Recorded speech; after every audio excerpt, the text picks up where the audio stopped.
ప్రభుత్వ శుభాలను తెలియజేస్తున్నారండి. దేవుని వాక్యం ధ్యానం చేసుకుందాం. లూకాసు వార్త 24వ అధ్యాయం 4-5 వచనాలు.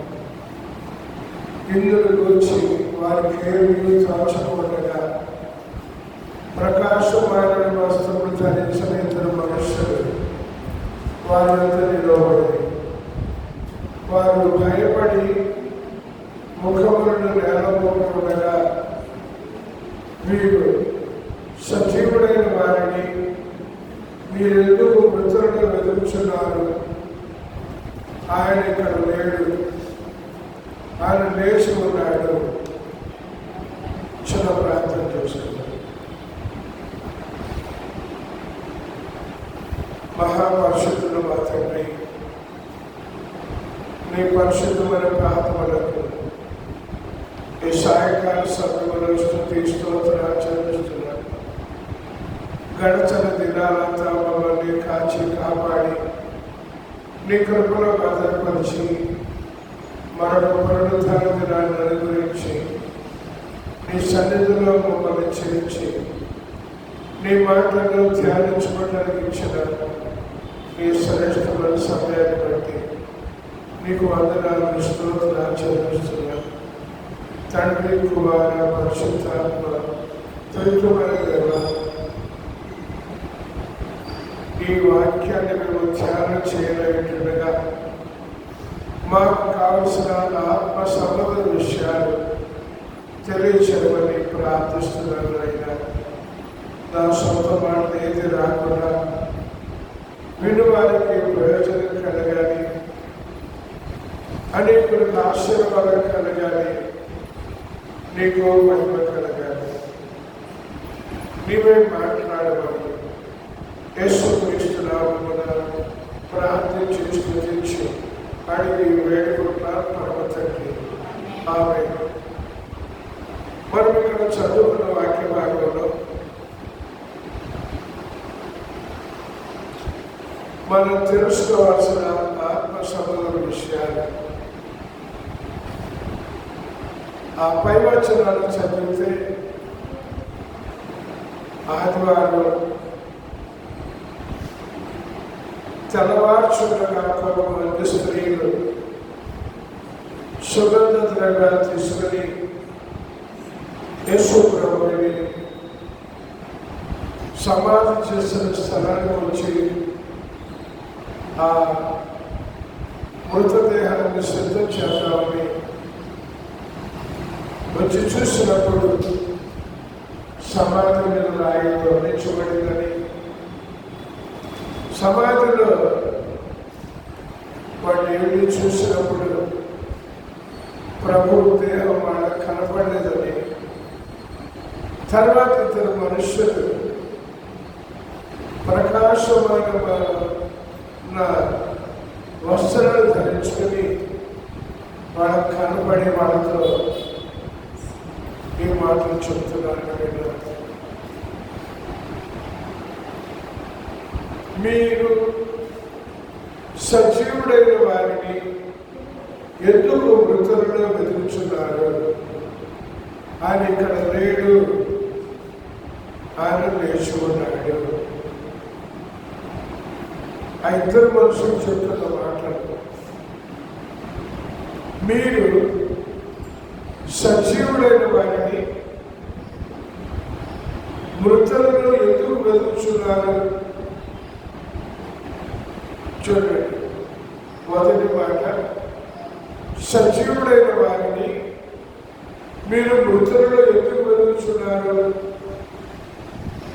దానిలో రెండవ విషయం, ఆయన ఇక్కడ లేడు. మూడవ విషయం, ఆయన లేచి ఉన్నాడు. చాలా మంది యేసు ప్రభువుని అంగీకరించారు, ఆరాధన చేస్తున్నారు. ఎంతవరకు అర్థమైంది యేసు ప్రభు గురించి? చెప్పండి, అర్థమైందా? ఆ ఇద్దరు మనుషులు చెబుతున్నారు ఏమని? సజీవుడైన వారిని మీరు మృతులలో ఎందుకు వదులుతున్నారు అని. అంటే ఇప్పుడు యేసుప్రభు గారు సుధాకర్ రెడ్డి గారు చెప్పాలి. ఎవరు? సజీవుడు. రెండో మాట, ఆయన ఇక్కడ లేడు,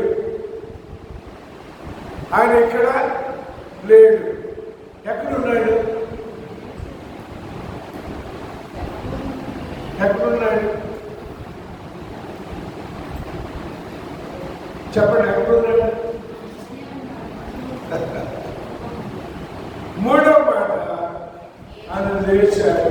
ఎందుకు లేచాడు? చాలా మందికి అర్థం కావట్లేదు.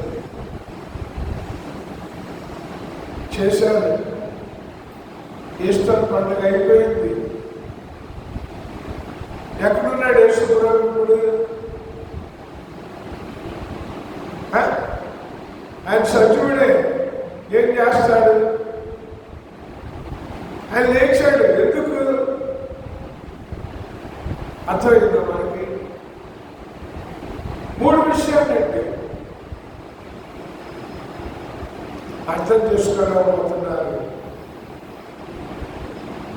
ఎన్ని సంవత్సరాల విశ్వాసంలో ఎన్ని గొప్ప గొప్ప పాటలు, ఈస్టర్ పాట అంటారు, కొరేడే పాట అంటారు, యేసుప్రభు పుట్టినరోజు బర్త్డే పాట అంటారు కదండి. ఎన్ని కొత్త కొత్త పాటలు. సరిపోయిందా? అర్థమైందా? అసలు ఆయన సజీవుడండి. ఆయన సజీవుడు.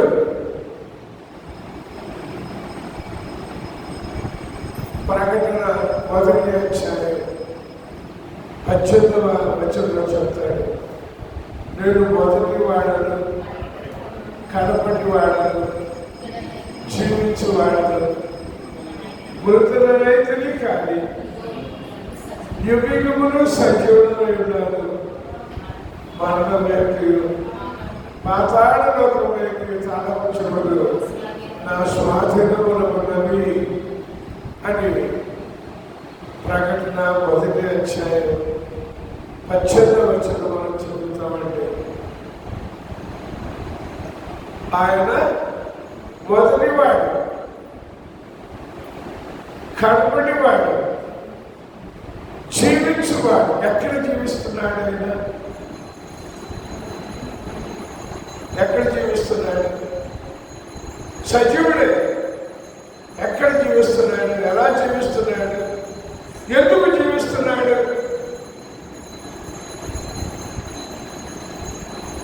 అర్థం కావట్లేదు.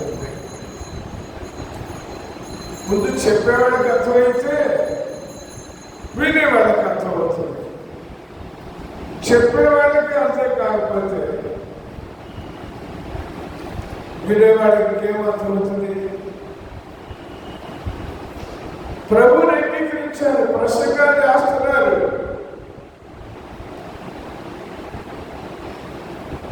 ప్రభువుని అంగీకరించారు, ప్రసంగాలు చేస్తున్నారు. కానీ క్రియలలో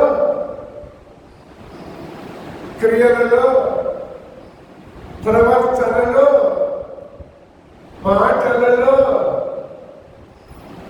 ఎరగమన్నట్టున్నారంటే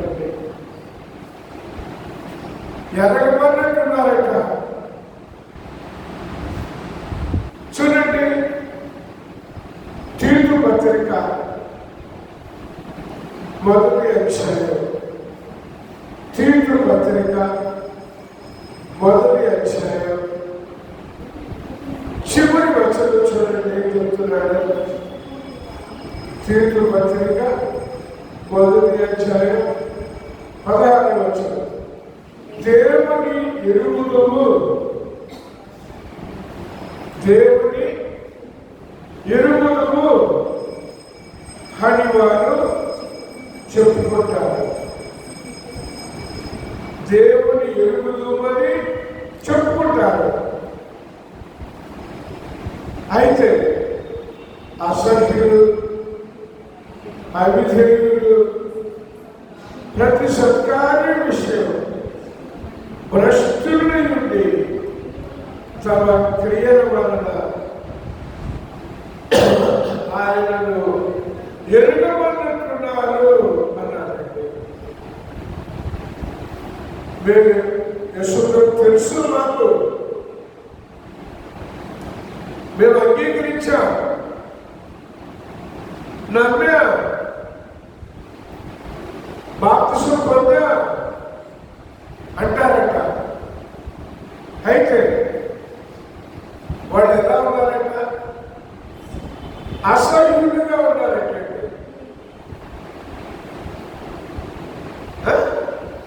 ఎరిగమని చెప్పుకుంటున్న వాళ్ళు అసహ్యులుగా ఉన్నారట, అవిధేయులుగా ఉన్నారట.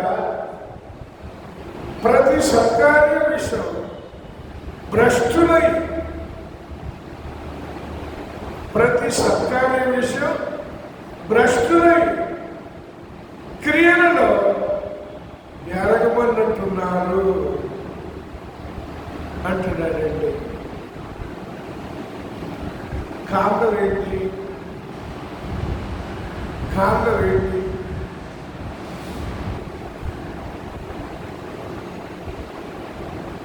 అందుకొరకు ఆయన ఎంతో దుఃఖపడుతున్నాడో, ఎంతో దుఃఖపడుతున్నాడో, ఎన్ని గుడ్డేడేలు వస్తున్నాయో, ఎన్ని ఈస్టర్లు వస్తున్నాయో. అంతేనండి సుధాకర్ రెడ్డి గారు, అంతేనా? ఎందుకు గుడ్ ఫ్రైడే, ఎందుకు ఈస్టర్?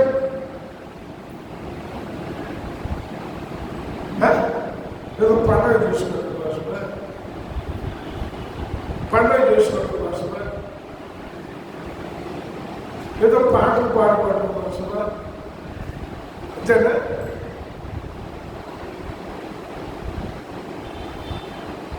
దయచేసి అర్థం చేసుకోండి.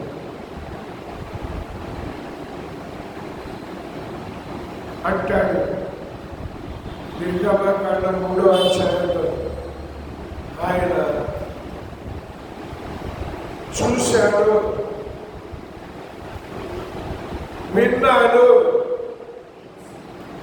బాధలు తెలుసు, దిగి వచ్చాడు, పాలు తెరిన ప్రపంచ దేశానికి నడిపిస్తాడు అని.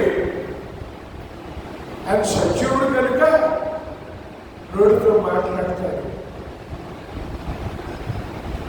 నోటితో మాట్లాడతాడు, చెవులతో వింటాడు, కళ్ళతో చూస్తాడు. ఆయనకి బాధ ఏంటో తెలుసు. తెలుసా? నా బాధ నీకేం తెలుసండి అంటారు కొంతమంది. అయితే పేతురు రాసిన మొదటి పత్రిక 2వ అధ్యాయంలో 21వ వచనం ఏం చదువుతావో తెలుసా? క్రీస్తు కూడా మీ కొరకు బాధపడి అని చదువుతామండి. క్రీస్తు కూడా మన కొరకు బాధపడ్డాడేంటి?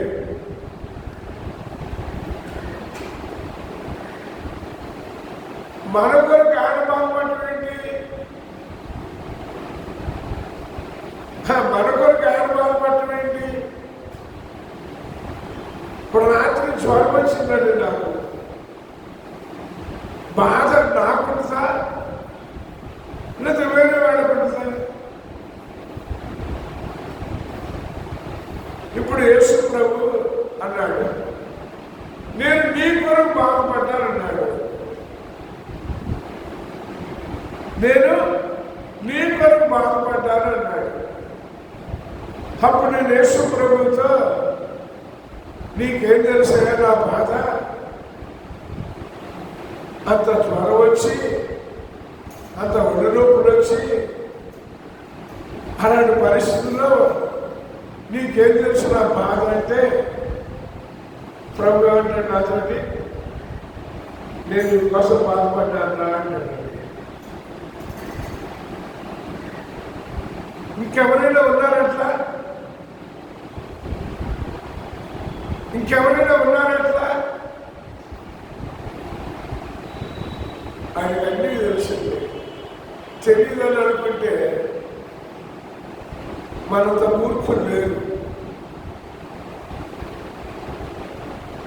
తెలీదు అని అనుకుంటే మనంత అజ్ఞానులు లేరు.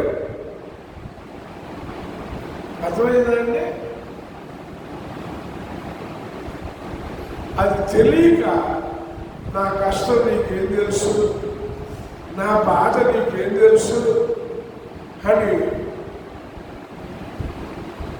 క్రియలలో ఎరగమన్నట్టుగా ఉన్నారంటే, క్రియలలో ఎరగమన్నట్టుగా ఉన్నారట,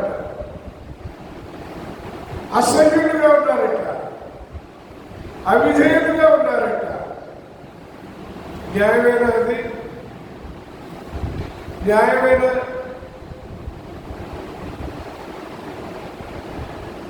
ప్రభు దగ్గరకు వస్తున్నా, ప్రభు చెప్పిన మాటలు వింటున్నా, కొంచెం న్యాయం ఉండాలో వద్దా? నేను సుధాకర్ రెడ్డి గారు, కొంచెమైనా న్యాయం ఉండాలో వద్దా? ఇంత న్యాయమా? మనకి న్యాయవంతులు అంటాడా, అన్యాయవంతులు అంటాడా దేవుడు? చెప్పండి. న్యాయవంతులు అంటాడా, అన్యాయవంతులు అంటాడా దేవుడు? అర్థం కావట్లేదు మనకది అర్థం కావట్లా. మీకు అర్థమైందో లేదో ఒక మాట మీతో చెప్తా. చూడండి, యోగు గ్రంథం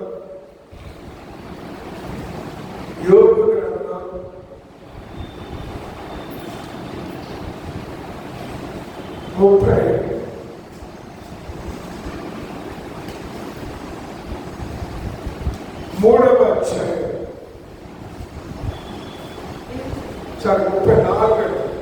34వ అధ్యాయం,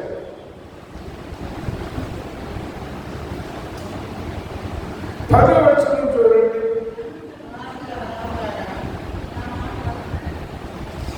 విజ్ఞానము గల మనుషులారా, ఎవరండి? జ్ఞానము లేని వాళ్ళలాగా అంటున్నా. విజ్ఞానము కలిగిన ఇంకా జంతువులను కూడా అంటున్నా, మనుషులాగా అంటున్నారండి. మనం మనుషులు కదా? మనం విజ్ఞానం ఉందా? చెప్పండి, విజ్ఞానం ఉందా? అది కంప్యూటర్ కావచ్చు, లేదా ఎలక్ట్రానిక్స్ కావచ్చు, లేకపోతే మెకానికల్ కావచ్చు, లేదా సోషియాలజీ కావచ్చు, లేదా సైన్స్ కావచ్చు, లేదా గ్రహ సంబంధంగా కావచ్చు, భూ సంబంధంగా కావచ్చు, ఓఎన్జీసీ కావచ్చు, ఏదైనా కావచ్చు.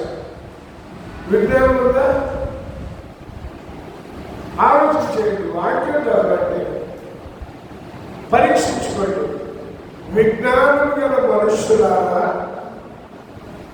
నా మాట ఆలకించండి, నా మాట ఆలకించండి. పెడచూడ పెట్టదాకండి. పెడచెవిన పెట్టబాకండి. జాగ్రత్తగా ఆలకించండి. ఏదో పరిగెత్తినట్టుగా అట్లా ఇట్లా కూడా కాదు. ఎనబోడు సాగుతుంది. సింగడ అద్దెకి పోలు పోయాడు, 4 వచ్చాడు. సింగడు అద్దెకి పోలు పోయాడు, 4 వచ్చాడని ఒక సాగుతుంది. తెలుసా మీకు ఈ విషయం? విన్నారా ఎప్పుడన్నా? సుధాకర్ రెడ్డి గారు విన్నారా? ఎందుకు వచ్చింది ఆ సాగ తెలుసా?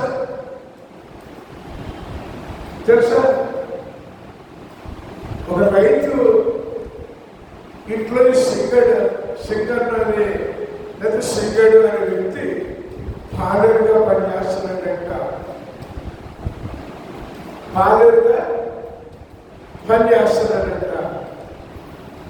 ఒక రోజున ఆ రైతు గారు చాలా భార్యతో మాట్లాడుతున్నాడు. రేపు సింగడిని అద్దెకి పంపించాలి అని. రేపు సింగడిని అద్దెకి పంపించాలి అని ఇంకా ఎందుకు చూపుతున్నాడు.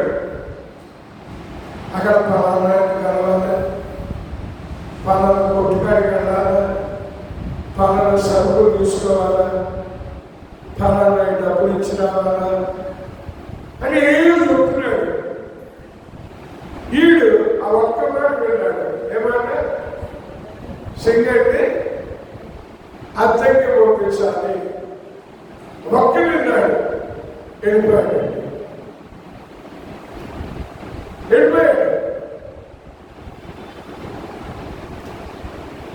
వెళ్ళిపోయి పొద్దుకల్లో వచ్చేసాడు. రైతు గారు పిలిచి సింగన అద్దెకి పోవాలరా అన్నాడు. వెళ్ళొచ్చాడు. బాబయ్య ఎందుకు వెళ్ళారా? ఎప్పుడు వెళ్ళారా? రాత్రి అమ్మగారితో చెబుతున్నారుగా సింగడిని అద్దెకి పంపించాలని ఆ ఒక మాట అన్నాడు. తర్వాత ఏంటన్నా మనం కూడా ఒక్క మాట మనం కూడా ఒక్క మాట విన్నాం. సరిపోతా? ఆలోచించద్దా? ఆలోచన చేయద్దా? అట్లా మనం చేసి మనం చేసేవి అట్లా ఉంటాయండి. మీరు అమ్మగారితో చెబుతుంటే వెళ్ళారు వచ్చారు.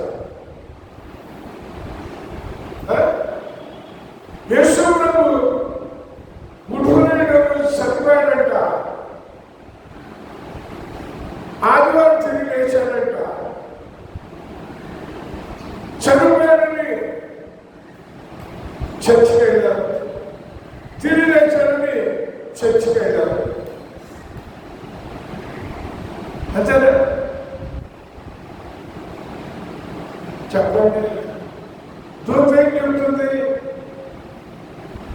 దూత వాళ్ళతో ఏం చెబుతుంది? మీరు సజీవుడైన వారిని మృతులలో ఎందుకు వెతుకుతున్నారు అని చెబుతుందండి దూత. అవునా? తర్వాత ఆయన ఇక్కడ లేడు, ఆయన ఇక్కడ లేడు, లేచాడు. మరి ఎక్కడున్నాడు? ఎందుకు లేచాడు? వద్దు, ఏం ఆలోచన చేయము. మన పిల్లలు కూడా అంతే పంపిస్తాం స్కూల్కి. వాడు కూడా అలాగే నేర్చుకుని వస్తారు. వెళ్ళావా స్కూల్కి? వెళ్ళా. కూర్చున్నావా స్కూల్లో? కూర్చున్నా.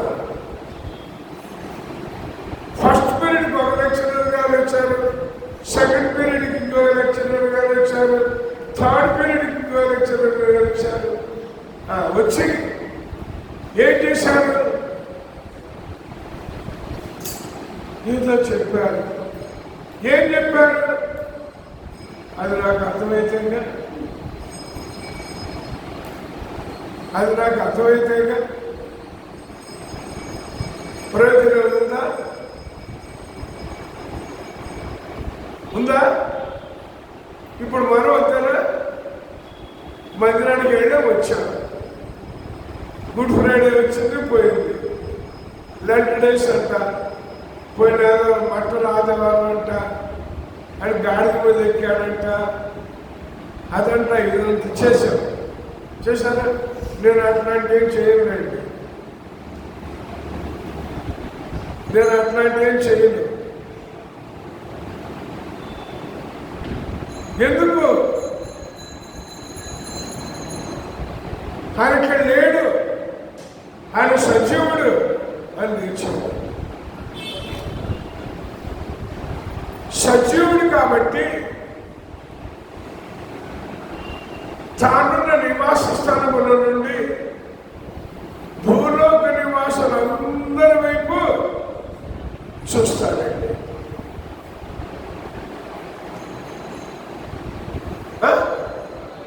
ఇప్పుడు మీరు ఇక్కడ ఉన్నారు, మీ పిల్లలు ఎక్కడో ఉన్నారు, మీరేమో చూస్తారా? మీ పిల్లల్ని చూస్తారా? కాకపోతే ఇంటికి వెళ్ళాక ఈ ఫోన్ ఆన్ చేసి స్మార్ట్ ఫోన్లో ఏదో వీడియో కాల్, ఆ కాల్, ఈ కాల్ ఉంటాయి కదా, ఆ కాల్లో చూశారేమో ఒకవేళ, అంతేనా? కాదా? వీడియో కాల్లో చూశారేమో. మరి దేవుడికి ఏ వీడియో కాల్ పెడదాం? ఎవడు? సుధాకర్ రెడ్డి గారు, అవునా? దేవుడికి ఏ వీడియో కాల్, ఏ ఆడియో? అర్థం చేసుకోండి అంటున్నాడు. విజ్ఞానం గల మనుషులారా, విజ్ఞానం గల మనుషులారా, ఆలకించండి, ఆలోచన చేయండి.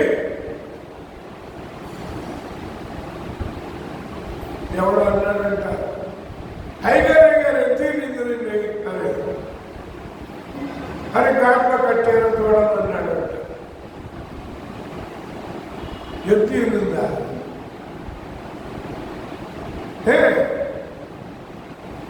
మరి ఎత్తురా అలా ఘాట్లో కట్టారని చూడాలని అన్నాడంట. అట్లా ఉందా మనం కూడా? సింగడాతడు కోరువాడు రాను వచ్చాడు అన్నట్టు కదా, ఎత్తిన దగ్గర కట్టేయండి అన్నట్టు కదా, అదేనా మన బతుకులు కూడా? అదేనా? ఆయన ప్రసంగం చెప్పాడు, అబ్బా ఎంత బాగుందో, పట్ట చెక్కలైపోయింది అనుకోండి, అంత నమ్మించాడంట ఆయన. అన్ని జోకులంట,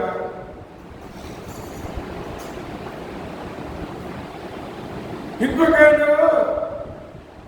ఏదో చెప్పాడండి,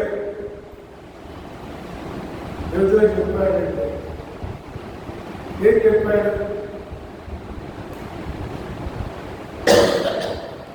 ఏమర్థమైంది మనకి? ఎవరు వాళ్ళు ప్రశ్నించుకుందామండి, వాళ్ళతో వెళుతూ మనకొద్దు. ఈ రోజున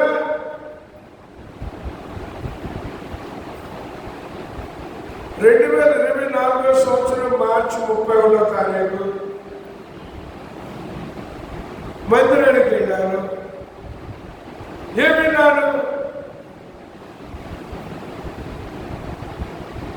ఆయన సజీవుడంట, మృతులు ఎందుకు ఎదుగుతున్నారన్నాడంట, ఆయన ఇక్కడ లేడన్నా ఆయన వేశాడంట. అంతేలేక ఏమొద్దా?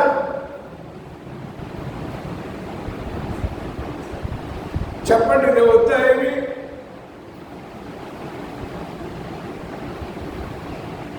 అదే దయచేసి వాక్యాన్ని బాగా నేర్చుకుందాం, వాక్యాన్ని తెలుసుకుందాం. మనం తెలుసుకొని తెలియని వాడిని చెప్తాం. గాలికి తిరిగే వాడికిలో పిల్లలు పట్టకుండా, పిల్లలు లేకుండా, తల్లంటే ఏంటో తెలియకుండా ఉన్నవాడు నీ పెళ్ళాన్ని ఇలా చూసుకో అన్నాడు అనుకోండి,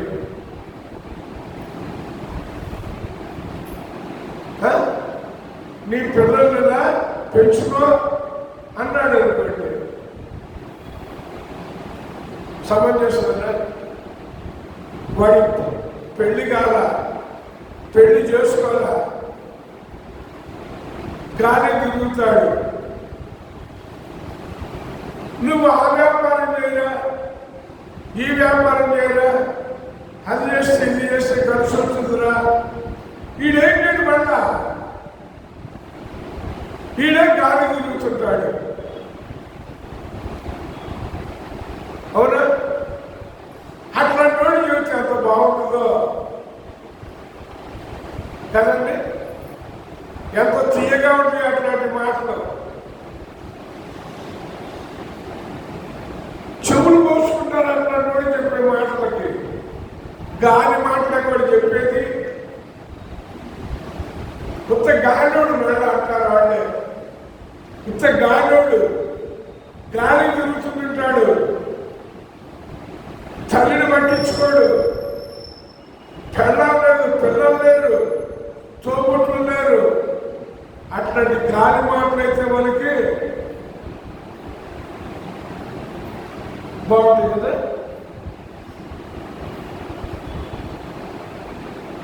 దయచేసి ఆలోచన చేయండి. కుటుంబం అంటే ఏంటో, కుటుంబంలో బాధ్యత అంటే ఏంటో, ఆ బాధ్యతను ఎట్లా నెరవేరుస్తున్నాడో తెలిస్తే చెప్తా. నాకేం తెలియకుండా నేను చెప్పాను అనుకోండి, దాన్ని ఏమంటారు? అది తెలిస్తే వీళ్ళకి అసలు ముందు సైతాన్ గారు చెప్పాడండి, మీరు ఆ పండు తింటే దేవతలైపోతారని చెప్పాడండి. దేవుడేమో పండు తినదు, తింటే చస్తారని చెప్పాడు. సైతాన్ గారేమో తింటే దేవతలైపోతారని చెప్పాడు. వాళ్ళు ఎవరి మాట ఉన్నారు?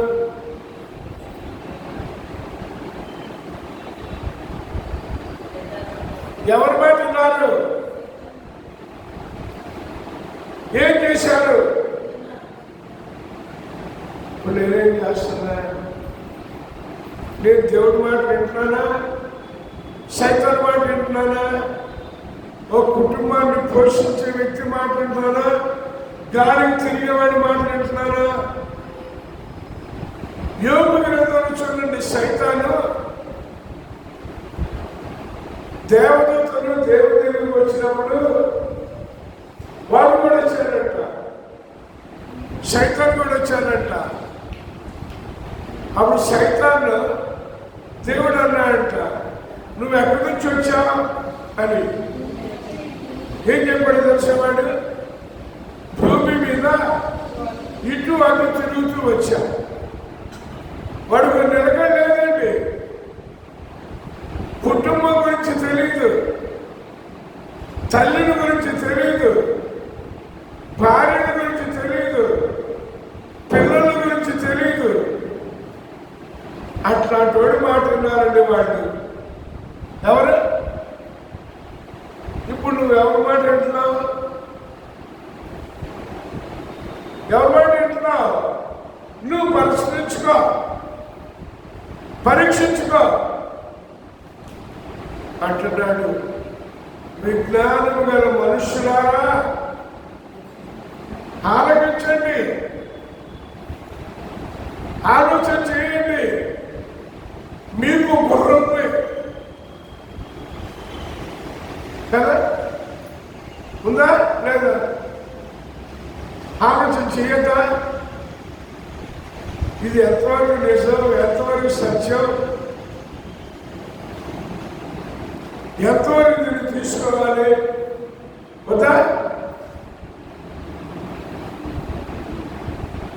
కావాలా వద్దా? చూడండి, దేవుడు అన్యాయము చేయుట అసంభవము. దేవుడు అన్యాయము చేయుట అసంభవము అంటే అర్థమేంటి? దేవుడు న్యాయమే చేస్తాడు. అవునా? దేవుడు న్యాయమే చేస్తాడు. రూతు గ్రంథం 1వ అధ్యాయం, రూతు గ్రంథం 1వ అధ్యాయం అవి చెప్తున్న మాట.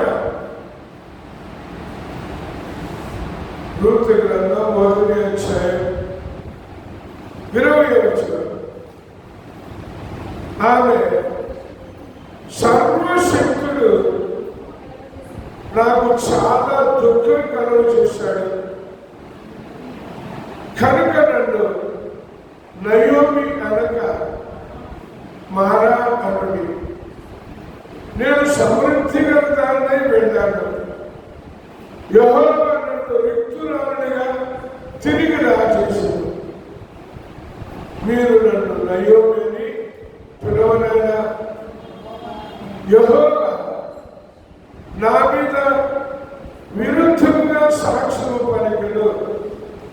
సర్వశక్తుడు నన్ను బాధపరచను అని వాళ్ళతో చెప్పాడు. ఏం చేశానంటే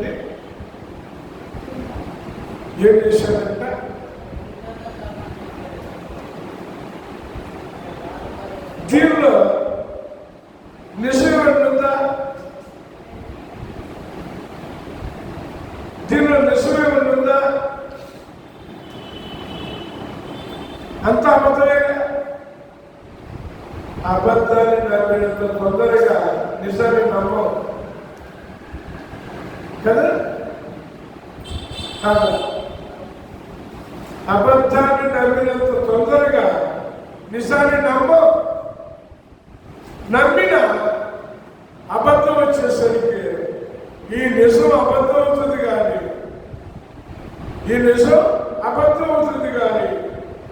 నిజం నిజంగా గుర్తించలేమంటే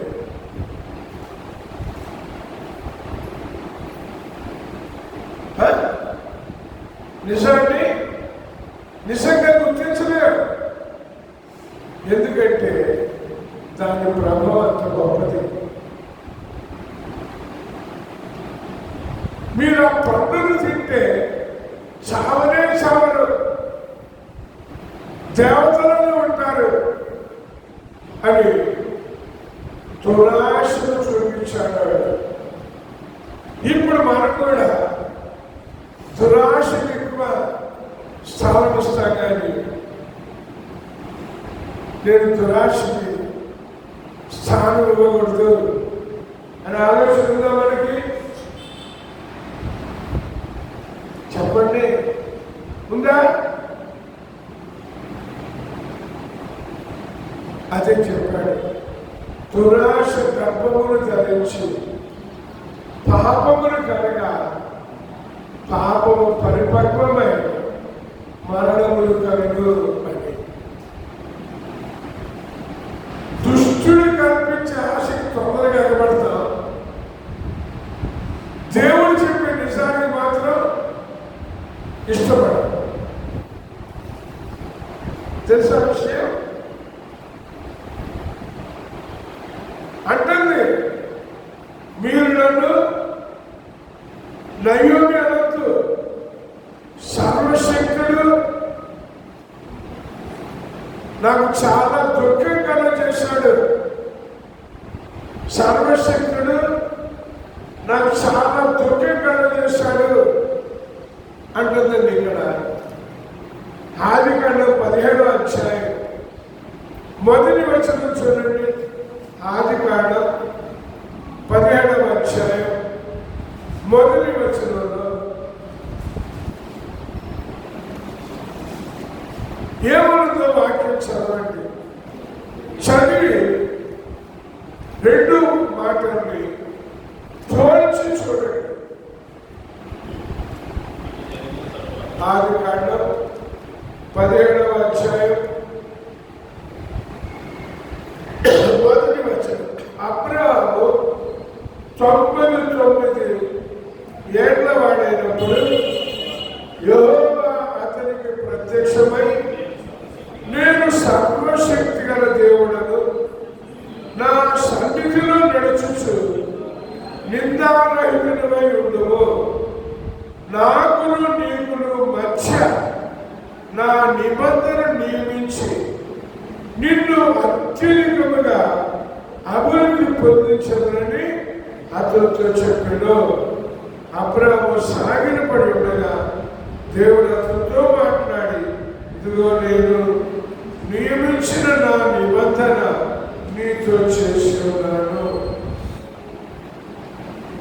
ఏమన్నాడు? నేను సర్వశక్తి గల దేవుడును, నా సన్నిధిలో నడుచుచు నిందారహితుడమై ఉండుము అని చెప్పాడండి. నయం ఏం చెబుతుంది? సర్వశక్తుడు నాకు చాలా దుఃఖం కలుగజేశాడు. దేవుని వాటిలో ఉపయోగించుకుంటుంది, మనం కూడా అట్లా ఉపయోగించుకుందాం.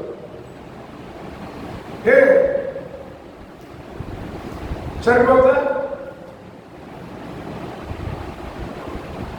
నేను సర్వశక్తి గల దేవుడిని, నా సన్నిధిలో నడుచుచు నిందారహితుడమై ఉండు, నాకు నీకు మధ్య ఒక నిబంధనని నేను ఏర్పరుస్తాను అని దేవుడు చెప్పాడు. ఇక్కడ నయోమి ఏంటంది? సర్వశక్తుడు నాకు దుఃఖాన్ని కలుగ చేశాడు అంటుందండి. మనం కూడా వాడు చెప్పారు వీడు చెప్పారు అని చెప్పి చేస్తాం. చేసి ఎవరి మీద నడతాం? సుధాకర్ రెడ్డి గారు ఎవరి మీద నడతాం? దేవుడి మీద నడతాం. ఇవన్నీ చేసింది మనం కూడా అట్లాగే చేద్దామా? సర్వశక్తి దగ్గరికి రా, ఆయన ఏం చెప్పాడు విను, అది చెయ్యి. వస్తావు, వింటావు, కానీ చెయ్యవు. వస్తావు, వింటావు, కానీ చెయ్యవు. నీ ఇష్టం చేస్తావు, దేవుడు చేశాడంట. ఏ కృష్ణారెడ్డి నిజమేనా అబద్ధమా? నిజమేనా అబద్ధమా చెప్పండి. నా సన్నిధిలో నడుచుచు నిందారహితుడుగా ఉండు, అప్పుడు నాకు నీకు మధ్య ఒక నిబంధన. దీన్నేమో ఆ బోధకుడు ఎలా చెప్పాడు, ఈ పాస్టర్ గారు ఎలా చెప్పారు, ఆ అంకులు ఎలా చెప్పాడు కదండి కదా. ఎంత మోసపోతుందో తెలుసా? అది చెప్తున్నానండి. ఆయన సజీవుడు, ఆయన సజీవుడు, గుడ్డేడు కాదు, చెవిటోడు కాదు, మూడు కాదు, గుడ్డేడు కాదు, చేయలేడు కాదు, సర్వశక్తి గల దేవుడు. అటువంటి దేవుణ్ణి ఎంత చులకన చేస్తున్నామండి, ఎంత అవమానం కలిగిస్తున్నావు. దురాశ పెట్టుకుని దుర్మార్గాన్ని అనుసరిస్తూ దుర్బోధలు వింటూ పర్వపోతారా? పర్వపోతారా? ఎంత దౌర్భాగ్యం అండి! సంగతి దేవుడు స్వతంత్రం ఇచ్చి సంపాదించిన సంఘం అది.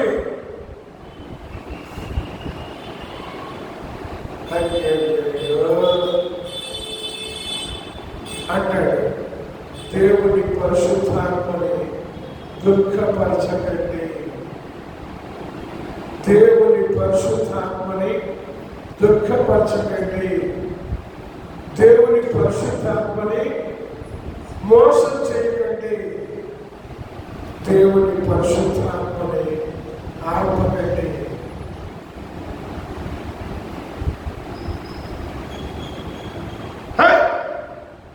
వాళ్ళని దేవుని అంగీకరించా, దేవుని ఆత్మను పొందా, సమంజసమేనా? సమంజసమేనా అంటున్నానండి. విజ్ఞానం గల మనుష్యులారా ఆరంభించండి.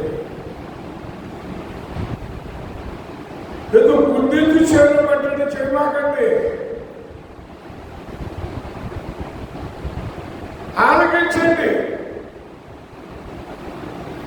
చెప్తున్నాడు, సర్వశక్తుడు దుష్కార్యము చేయుట అసంభవము. దేవుడు అన్యాయం చేయడు, సర్వశక్తుడు దుష్కార్యం చేయడు. నీవేం చెప్తుంది? సర్వశక్తుడు నాకు కలిగేశాడా?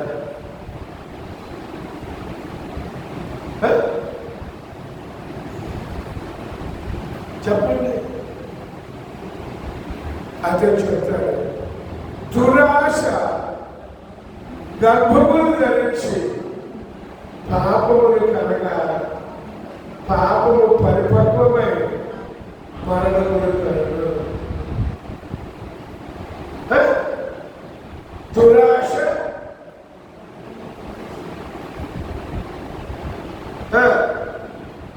పాపములు కనగా పాపము మరణములు కలుగు. దురాశ లేదు కదా? లేదా? దేవుని దగ్గరికి వస్తావు, దేవుని మాట్లాడతావు, కానీ దురాశకి మాత్రం లోపల పెట్టుకుంటావు. అవునా? ఎంత మోసమైపోతున్నారండి, ఎంత దుఃఖపరుస్తున్నారండి దేవుణ్ణి. చేసేదంతా వీళ్ళు, అనేదంతా దేవుణ్ణి. సర్వశక్తుడు నాకు దుఃఖకరం చేశాడు, నేను సమృద్ధి కలగాలని వెళ్ళాను. యెహోవా రిక్తురాలుగా చేశాడు. యెహోవా రిక్తురాలుగా చేస్తాడా? దేవుడు రిక్తురాలుగా చేస్తాడా? ఆయనే మన కోసం రిక్తుడైపోయాడండి. ఆయనే మన కోసం రిక్తుడైపోయాడు. అన్ని విడిచిపెట్టేశాడు. మన కోసం ఈ లోకానికి వచ్చి రిక్తుడైపోయాడు. ఆఖరికి యేసు ప్రభు చనిపోతే సమాజంలో ఆయన స్థలం తెలుసా? యేసు ప్రభు సమాధి చేసిన స్థలం అరిమత యోసేపు ఒక ధనవంతుడు తన కోసం ముందుగానే సిద్ధం చేసుకున్నాడంట. ఆయన అంత రిక్తుడైపోతే ఈ పద్ధతి సర్వశక్తుడు నన్ను దుఃఖం కలుగజేశాడు. నేను సమృద్ధి కలిగి ప్రచురిస్తున్నాను. సమృద్ధి కలిగి ఎందుకు పోయింది? అసలు సమృద్ధి ఉంటే ఎందుకు పోయింది? పడిపోయినంతే ఉన్నదాన్ని నాశనం చేసిందాక వాడికి నిద్రపడుతుంది. మనం కూడా నాశనం అయిందాక కడుపు పొలం ఆగదు. ఆగిందా? కడుపు పొలం ఆగిందా? మరి ఎప్పుడు ఆగుతుంది? నాశనం అయిపోయినాక. దయచేసి రెండు చేతులు జోడించి చెబుతున్నానండి, దేవుడి వాక్యాన్ని అర్థం చేసుకోండి అన్నాడు ఆయన. నా సన్నిధిలో నడుచుచు నిందారహితుడమయ్యుండు. నా సన్నిధిలో నడుచుచు నిందారహితుడమయ్యుండు. కీర్తన గ్రంథంలో 16వ అధ్యాయంలో అంటాడు, నీ సన్నిధిలో సంపూర్ణ సంతోషం. నీ సన్నిధిలో సంపూర్ణ సంతోషం. నీ పొడి చేతుల్లో నిత్యము సుఖాలు. దేవుడు మనల్ని నిత్యము సుఖంగా ఉంచాలని, సంపూర్ణ సంతోషాన్ని ఇవ్వాలని ఆశపడుతున్నాడు. ఆయనకు అర్థమైంది కాబట్టి అంటున్నాడు, అయ్యా నీ సన్నిధిలో సంపూర్ణ సంతోషం ఉందయ్యా, నీ కుడి చేతిలో నిత్యము సుఖాలున్నాయ్యా, నువ్వు నాకు జీవ మార్గాన్ని తెలియజేస్తావయ్యా. ఏ మార్గం ఇది? తెలిసిందా నీకు? తెలిసిందా? అదే చెప్తున్నా, దేవుడి వాక్యాన్ని నిరంతరంగా చేసుకోవాలి. దేవుడి వాక్యాన్ని నిరంతరంగా చేసుకోవాలండి. అది ఇది కలిపి మిక్స్ చేసి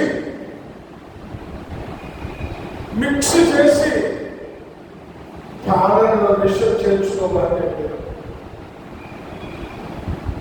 పాలనలో విషయం చేర్చుకోవాలండి. అనుభవిస్తున్నాడు, ప్రభువు దయాళుడని నీవు రుచి చూచి ఉన్న ఎడల, రుచి చూచి ఉన్న ఎడల సమస్తమైన దుష్టత్వమును, సమస్తమైన కపటమును, వేషధారణను, అసూయను, సమస్త దుష్టుల మాటలను మాని మనిష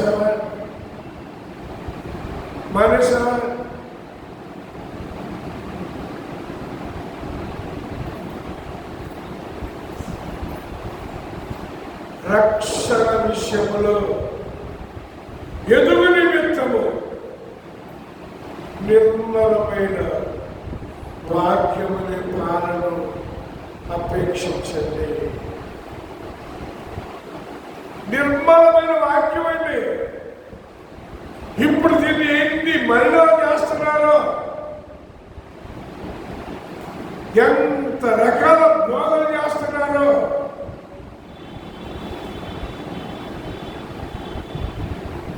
అయితే ఆయన ఎవరో తెలుసుకోండి. దూత చెప్తున్నది, ఆయన సజీవుడు, కళ్ళుండి చూస్తాడు. నీ బాధ తెలుసాయనికి, నీ దుఃఖం తెలుసాయనికి, నీ కష్టం తెలుసాయనికి, నువ్వు ఎన్ని ఇబ్బందులు పడుతున్నావో తెలుసాయనికి, ఎలా విడిపించాలో కూడా తెలుసాయనికి, ఎలా నడిపించాలో కూడా తెలుసాయనికి. మనం ప్రార్థనకి వెళ్తాం, ప్రసంగం వింటాం, ఉన్నది పోగొట్టుకుంటాం. ఉన్న విశ్వాసం కూడా పోగొట్టుకొని ఆ మాట అనేసరికి మీరు చావనే చావరు, దేవతల వల్ల ఉంటారనేసరికి బాగా తీయగా ఉంటుంది కదా.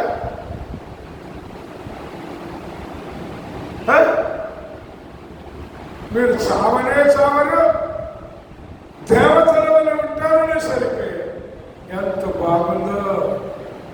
అప్పుడు పండు ఎట్లా ఉందంట? కన్నులకు అందంగా కనబడిందంట.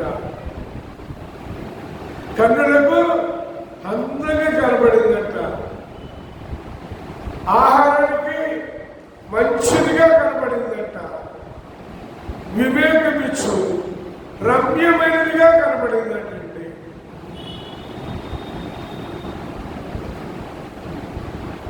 వెంటనే ఏం చేసిందంట? చెట్టు దగ్గరికి వెళ్ళిందంట. కాళ్ళు ఉన్నాయిగా. తర్వాత ఏం చేసిందంట? ఆ పండుని తెచ్చిందంట. చేతులు ఉన్నాయిగా. తర్వాత ఏం చేసిందంట? పండును తినదంట. నోరుందిగా.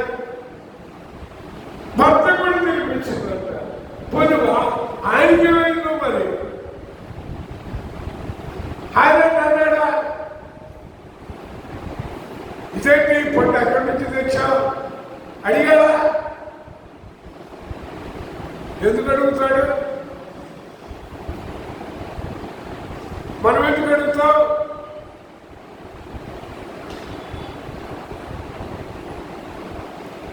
అంటుందండి, సర్వశక్తుడు నాకు దుఃఖం కలుగు చేశాడు, సమృద్ధి కలిగి వెళ్ళాడు, రిక్తురాలుగా చేశాడు.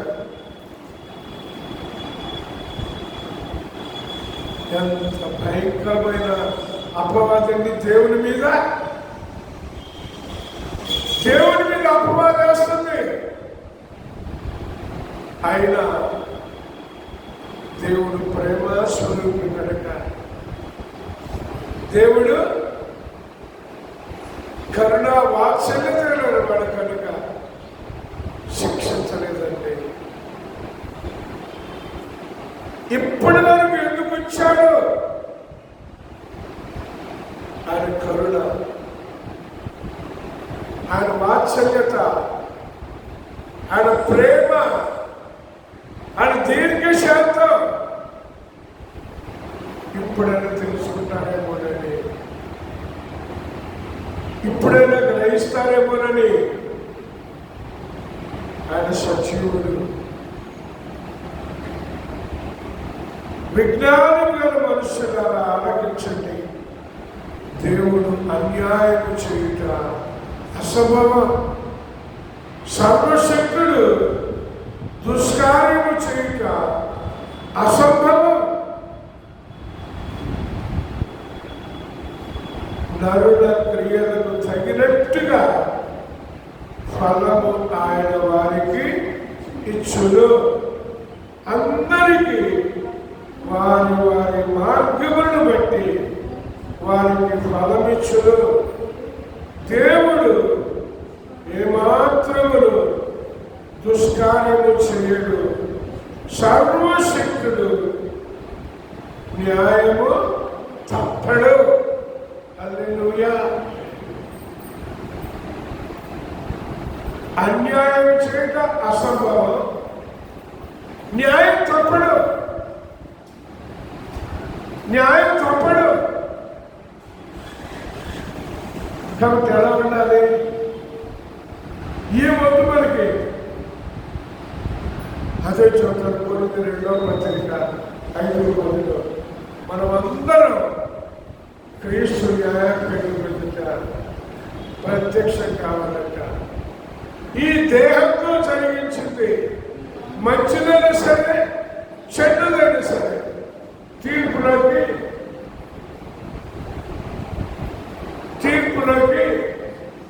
తెలుసా విషయం? తెలుసా? అదే చెప్తా. మీరు 99 మంచి చేశారు, ఒక్కటే చెడ్డ చేశారు. ఆ ఒక్క చెడ్డ దాన్ని బట్టి 99 మంచి పోతాయా? పోగా ఒక్కటే అని అనుకుంటే యేసు ప్రభు చెప్తాడు, నీకు ఒకటి కొదువుగా ఉన్నది అని. నీకు ఒకటి కొదువుగా ఉన్నది అని. తెలుసా విషయం? తెలీదా? ఒకటేగా కొదువ అని అనుకుంటున్నావు.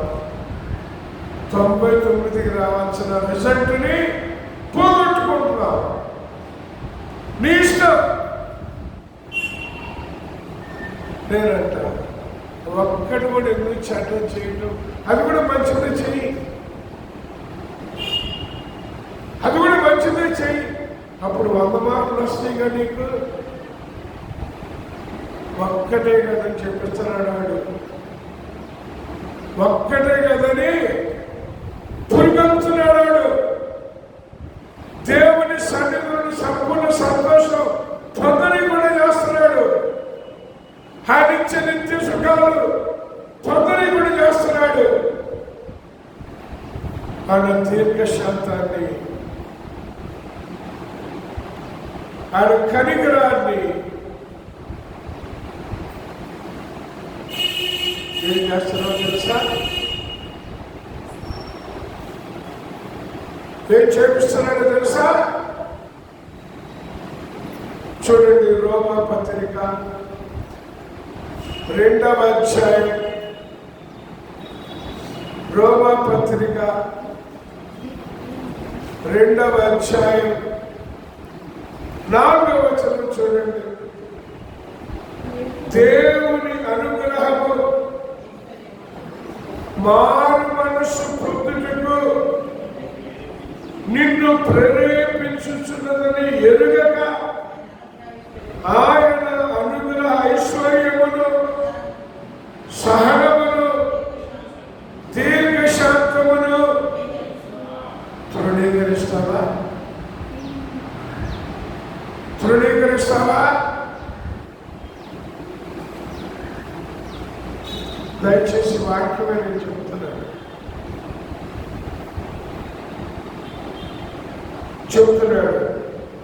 దేవుని అనుగ్రహము మారు మనసు పొందుటకు నిన్ను ప్రేరేపించుచున్నదని ఎరుగక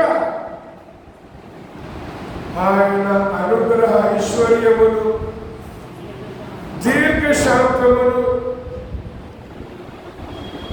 సహనమును తృణీకరిస్తావా? నీ కాఠిన్యమును, మార్పు పొందని నీ హృదయమును అనుసరించి ఉగ్రత తినమందు, అనగా దేవుని న్యాయమైన తీర్పు బయలుపరచబడిన తినమందు నీకు నీవే ఉగ్రతను సమకూర్చుకొనుచున్నావు. నీ ఇష్టమండి. అది తోడు చెబుతుంది. ఆయన సజీవుడు, ఆయన ఇక్కడ లేడు, ఆయన తిరిగి లేచాడు. ఎక్కడున్నాడు? ఎక్కడున్నాడు ఆయన? ఆయన ఏం చెప్తాడో తెలుసా? ఎక్కడున్నాడు తెలుసా? ఆయన ఏం చెబుతాడు? ఎప్పుడైనా చదివారా? చూడండి, మత్తయి సువార్త 28వ అధ్యాయం. మత్తయి సువార్త 28వ అధ్యాయం. ఆయన ఎక్కడున్నాడో, ఆయన ఏం చెప్తున్నాడో దయచేసి వినండి. వాక్యమే. ఆ బోధ ఈ బోధ వద్దు మనకి. వాక్యమే. మత్తయి సువార్త 28వ అధ్యాయం 16వ వచనం నుంచి 11 మంది శిష్యులు యేసు తమకు నిర్ణయించిన గలిలయలోని కొండకు వెళ్ళిరి. వారు ఆయన చూచి ఆయనకు మొక్కిరి, కానీ కొందరు సందేహించింది. 11 మందిలో కొంతమంది మొక్కారంట, కొంతమంది సందేహించారంట. కొంతమంది మొక్కారు, కొంతమంది సందేహించారు. తర్వాత అయితే యేసు వారి యొద్దకు వచ్చి మొక్కినోళ్ళతోటి సందేహించిన వాడితో చెప్తున్నానండి. దూతేమో ఆయన ఇక్కడ లేడు, లేచాడు అని చెప్పింది. యేసు ప్రభు చెప్తున్నాడు, మొక్కిన వాళ్ళతోటి సందేహించిన వాళ్ళతో చెప్తున్నాడు యేసు ప్రభు. ఏమని? యేసు వారి యొద్దకు వచ్చి పరలోకమందును భూమి మీదను నాకు సర్వాధికారము ఇయ్యబడి ఉన్నది. ఎక్కడున్నాడు? ఏం చేస్తున్నాడు? ఏం చెప్తున్నాడు? మనం ఏం వింటున్నాం? ఏం అనుసరిస్తున్నాం? ఎలా కొనసాగించుకుంటున్నాం? దయచేసి అర్థం చేసుకుందాం. నిర్లక్ష్యంగా, అలక్ష్యంగా ఉండద్దు. యేసు ప్రభు మొక్కిన వాళ్ళతోటి సందేహించిన వాళ్ళతో కూడా చెప్తున్నాడు, పరలోకమందును భూమి మీదను నాకు సర్వాధికారము ఇవ్వబడి ఉన్నది. కాబట్టి మీరు వెళ్ళి సమస్త జనులను శిష్యులుగా చేయండి. అంటే మొక్కినోళ్ళతో చెప్తున్నాడు, సందేహించినతో చెప్తున్నాడండి. సందేహించినతో చెప్తున్నాడు. మన దేశానికి వచ్చాడు ఒక ఆయన, ఎవరైనా ఆయన సందేహించలేదా? సందేహించిన తోమ మన దేశానికి వచ్చాడటండి. మొట్టమొదట తమిళనాడులో మెడ్రాసులో ఎక్కడో చేశాడటండి. సందేహించిన తోమ మన దేశానికి వచ్చాడు, సువార్త చెప్పాడు. ఆయన తన ప్రాణాన్ని పోగొట్టుకున్నాడు. మనం విన్నాం. మనం ఏం చేస్తున్నాం? సందేహాలు పోయినే ఉన్నాయా?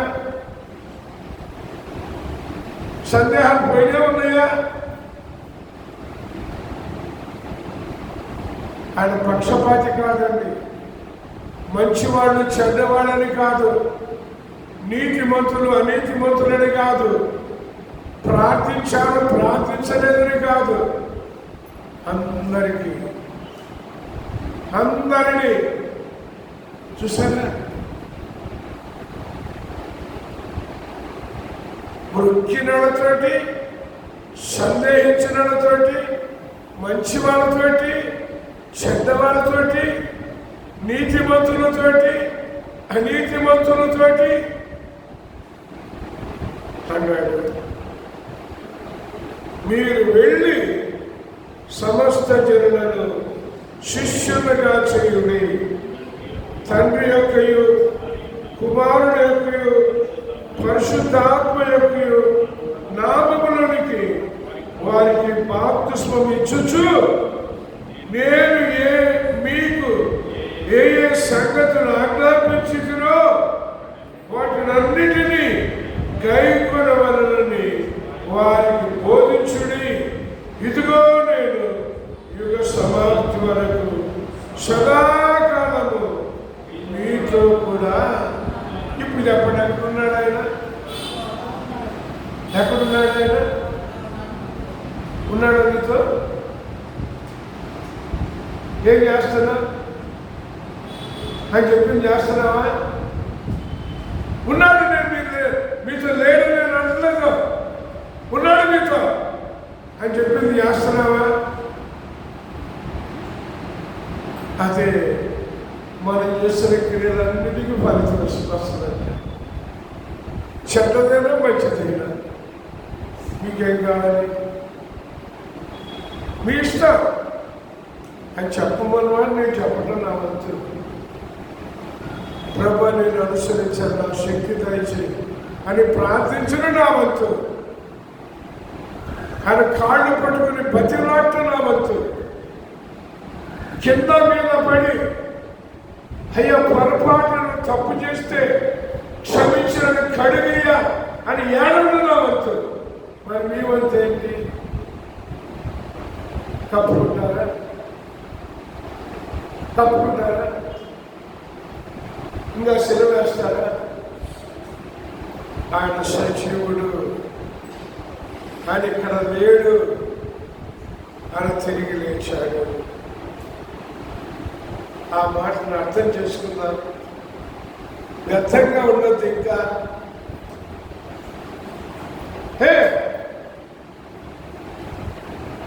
వృధా చేసుకున్నది ఇతరులకు అడ్డు బండలుగా ఉండదు. గాలి మనుషులంగా ఉండద్దు. గాలికి కొట్టుకుని ప్రయాణంగా ఉండద్దు. నిలబడతాం, ప్రభు కోసం జీవితం, ప్రభుని కలిగి కలుసుకుందాం. పరలోకంలో ప్రభుని మనతో పాటు అందరినైనా, కనీసం మన కుటుంబాలైనా పరలోకానికి నడిపించుకుందాం. దేవుడు తన వాక్యాన్ని మన వినిగా దీవించుగాక. ఆమె ప్రార్థన చేసుకుందాం. మహాపరిశుద్ధుడు మా తండ్రి, మరొకసారి వందనాలైనా నువ్వు మరణించి తిరిగి లేచావని ప్రపంచం అంతా గుర్తు చేసుకుంటున్నారయ్యా. దూతలు కూడా చెప్తున్నారయ్యా, ఆయన సజీవుడు. మీరు మృతులలో ఎందుకు వెతుకుతున్నారు? ఆయన ఇక్కడ లేడు, ఆయన తిరిగి లేచాడు అని ఈ మాటను వివరించడానికి నువ్వు ఇచ్చిన ఆలోచనలు బట్టి ఇక్కడ ఉన్న నీ బిడ్డలతో మాట్లాడానయ్యా. నువ్వే కార్యం చేయండి. విత్తు వాళ్ళు కానీ నేర్పోయే వాళ్ళు ఏమీ లేదు. వృత్తి కలగ చేయవాడు దేవుడే అన్నారు. నీవే వృత్తి కలగ చేయమని, మహిమ తెచ్చుకొనమని యేసుక్రీస్తు నామమున ప్రార్థించి స్తుతించి అడిగి వేడుకుంటున్నాను పరమ తండ్రి.